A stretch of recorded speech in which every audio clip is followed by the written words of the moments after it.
मेरे प्यारे कृष्ण भक्तों को मेरा प्यार भरा राधे राधे। आज हम श्रीमद् भागवत के 10वें स्कंद उत्तरार्ध के 78वें अध्याय में प्रवेश करेंगे, जिसमें दंतवक्त्र और विदुरथ का उद्धार और तीर्थ यात्रा में बलराम जी के हाथ से सूत जी के वध का वर्णन किया गया है। श्री सुखदेव जी कहते हैं, परीक्षित शिशुपाल, साल्व और पौंड्रक के मारे जाने पर उनकी मित्रता का ऋण चुकाने के लिए मूर्ख दंतवक्त्र अकेला ही पैदल युद्ध भूमि में आ धमका। वह क्रोध के मारे आग बबूला हो रहा था। शस्त्र के नाम पर उसके हाथ में एकमात्र गदा थी, परंतु परीक्षित लोगों ने देखा कि वह इतना शक्तिशाली है कि उसके पैरों की धमक से पृथ्वी हिल रही है। भगवान श्री कृष्ण ने जब इस प्रकार आते देखा, तब झटपट से हाथ में गदा लेकर वे रथ पर कूद पड़े। फिर जैसे समुद्र के तट की भूमि उसके ज्वार भाटे को आगे बढ़ने से रोक देती है, वैसे ही उन्होंने उसे रोक दिया। घमंड के नशे में चूर करुण नरेश दंतवक्त्र ने गदा तानकर भगवान श्री कृष्ण से कहा, बड़े सौभाग्य और आनंद की बात है कि आज तुम मेरी आंखों के सामने पड़ गए। कृष्ण, तुम मेरे मामा के लड़के हो, इसलिए तुम्हें मारना तो नहीं चाहिए, परंतु एक तो तुमने मेरे मित्र को मार डाला और दूसरा मुझे भी मारना चाहते हो, इसलिए मतिमंद आज मैं तुम्हारी अपनी वज्र कर्कश गदा से चूर चूर कर डालूंगा। मूर्ख, वैसे तो तुम मेरे संबंधी हो, फिर भी शत्रु हो, जैसे अपने ही शरीर में रहने वाला कोई रोग हो। मैं अपने मित्रों से बड़ा प्रेम करता हूँ, उनका मुझ पर ऋण है।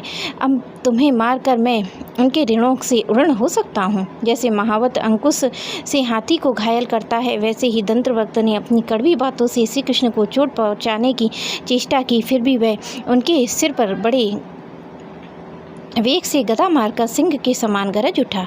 रणभूमि में गदा की चोट खाकर भगवान श्री कृष्ण टस से मस न हुए। उन्होंने अपनी बहुत कौमोद की गदा संभाल कर उससे दंतवक्त्र के वक्ष स्थल पर प्रहार किया। गदा की चोट से दंतवक्त्र का कलीजा फट गया और वह मुंह से खून उगलने लगा। उसके बाल बिखर गए, भुजाएं पैर फैल गए और निदान निष्प्राण होकर वह धरती पर गिर पड़ा। परीक्षित, जैसे कि शिशुपाल की मृत्यु के समय हुआ था, सब प्राणियों के सामने दंतवक्त्र के मृत शरीर से एक अत्यंत सूक्ष्म ज्योति निकली और वह बड़ी विचित्र रीति से भगवान श्री कृष्ण में समा गई। दंतवक्त्र के भाई का नाम था विदुरथ। वह अपने भाई की मृत्यु से अत्यंत शोकाकुल हो गया और क्रोध के मारे लंबी लंबी सांसें लेता हुआ हाथ में ढाल तलवार लेकर भगवान श्री कृष्ण को मारने की इच्छा से आया। राजेंद्र, जब भगवान श्री कृष्ण ने देखा कि अब वे प्रहार करना ही चाहता है, तब उन्होंने अपनी छुरी के समान तीखी धार वाले चक्र से किरीट कुंडल के साथ उसका सिर धड़ से अलग कर दिया। इस प्रकार भगवान श्री कृष्ण ने शाल्व और उसके विमान सौभ, दंतवक्त्र और विदुरथ को, जिन्हें मारना दूसरों के लिए अशक्य था, मारकर द्वारकापुरी में प्रवेश किया। उस समय देवता मनुष्य उनकी स्तुति कर रहे थे। बड़े बड़े ऋषि मुनि, सिद्ध, गंधर्व, विदारद, वासुकी आदि महानाग, अप्सराएं, पितर, यक्ष, किन्नर, चारण उनके सिर पर पुष्पों की वर्षा करके उनके विजय के गीत गा रहे थे। एक बार बलराम जी ने सुना कि दुर्योधन आदि कौरव पांडवों के साथ युद्ध करने की तैयारी कर रहे हैं। वे मध्यस्थ थे, उन्हें किसी पक्ष लेकर लड़ना पसंद नहीं था, इसलिए तीर्थों में स्नान करने के बहाने द्वारका चले गए। वहाँ चलकर उन्होंने प्रभास क्षेत्र में स्नान किया और तर्पण तथा ब्राह्मण भोजन के द्वारा पितर ऋषि मनुष्यों को तृप्त किया। इसके बाद कुछ ब्राह्मणों के साथ जिधर से सरस्वती नदी आ रही थी, उधर ही चल पड़े। वे क्रमशः पृथुदक और बिंदुसर और त्रितकूप, सुदर्शन तीर्थ और विशाल तीर्थ, ब्रह्म तीर्थ, चक्र तीर्थ और पूर्व वाहिनी सरस्वती आदि तीर्थों में गए। परीक्षित तदंतर यमुना तट और गंगा तट के प्रधान तीर्थों में होते हुए वे नैमिषारण्य क्षेत्र में गए। उन दिनों नैमिषारण्य क्षेत्र में बड़े बड़े ऋषि सत्संग महान सत्र कर रहे थे। दीर्घकाल तक सत्संग नियम लेकर बैठे हुए ऋषियों ने बलराम जी को आया देख अपने अपने आसनों से उठकर उनका स्वागत सत्कार किया और यथा योग्य प्रणाम आशीर्वाद करके उनकी पूजा की।